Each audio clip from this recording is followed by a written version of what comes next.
Salut, j'espère que cette vidéo vous trouve en bonne forme. Ici, on va démontrer que pour n appartient n étoile, la racine de n appartient q étoile, équivalent à la racine de n appartient n étoile.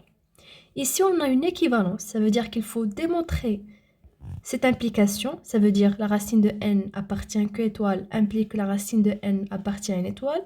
Ensuite, l'implication de l'autre sens, ça veut dire celui-ci implique celui-là. Eh bien, on commence par celle qui est la plus simple et la plus évidente, qui est de ce sens-là, de la racine de n appartient n étoile, vers la racine de n appartient à q étoile. Eh bien, on a la racine de n appartient à n étoile, avec, d'après nos connaissances, l'ensemble n étoile est inclus dans q étoile. Donc, chaque élément de cet ensemble est aussi dans cet ensemble. Si on prend un élément de n étoile, on va le trouver aussi dans q étoile. Par contre, le sens inverse est faux. Il y a des éléments dans q étoile, mais qui n'appartiennent pas à n étoile. Par exemple, 1 sur 2. Par contre, chaque élément de n étoile est aussi dans q étoile.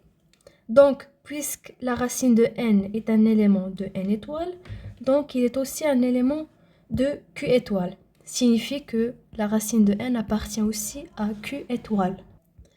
Et ben voilà, on a démontré que la racine de n appartient à n étoile implique que la racine de n appartient à q étoile. Il reste maintenant de démontrer que la racine de n appartient à q étoile implique que la racine de n appartient à n étoile. Eh bien, on a la racine de n appartient à q étoile, qui implique qu'il existe un couple AB qui appartient à n étoile, tel que la racine de n est égale à A sur B. Normalement, A et B appartiennent à Z étoile. Mais puisqu'on a ici une racine qui est positive, donc on admet que A et B appartient à n étoile. Et bien sûr, A et B sont premiers entre eux. Ça veut dire que cette écriture est irréductible. La racine de n est égale à A sur B.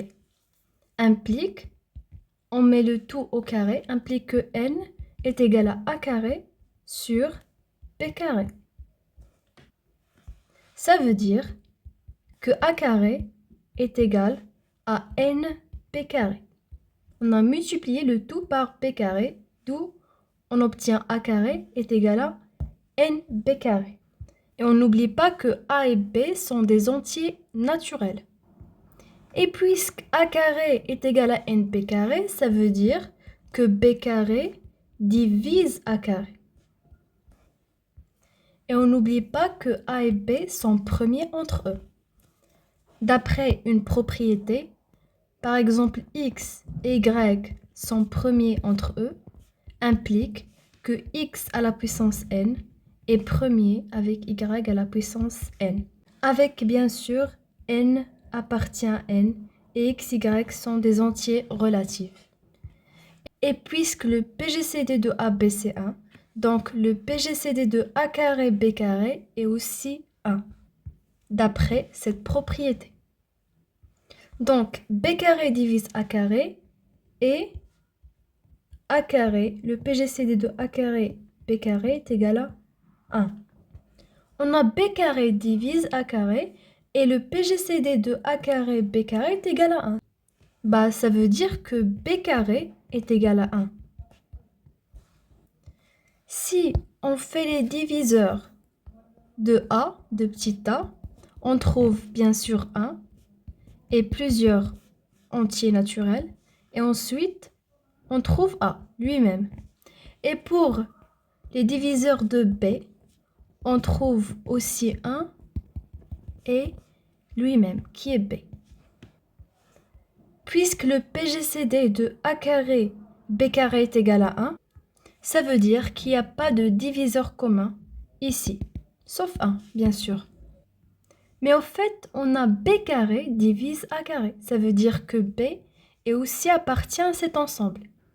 Bah, ça veut dire que b vaut 1. Donc b carré aussi est égal à 1. Implique que b est égal à 1.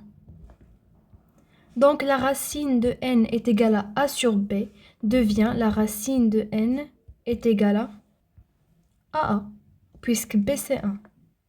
Et ce petit a appartient à n étoiles. Alors, puisqu'ils sont égaux, donc signifie que la racine de n appartient aussi à n étoiles. D'où le résultat. Et voilà, on a démontré la deuxième implication. La racine de n appartient à q étoile implique que la racine de n appartient à n étoile. Signifie que la racine de n appartient à q étoile équivalent à la racine de n appartient à n étoile. C'est une déduction puisqu'on a démontré les deux sens de l'équivalence. La première implication et la deuxième. Et ben voilà, c'est tout pour aujourd'hui. J'espère que cette vidéo vous a plu et à la prochaine.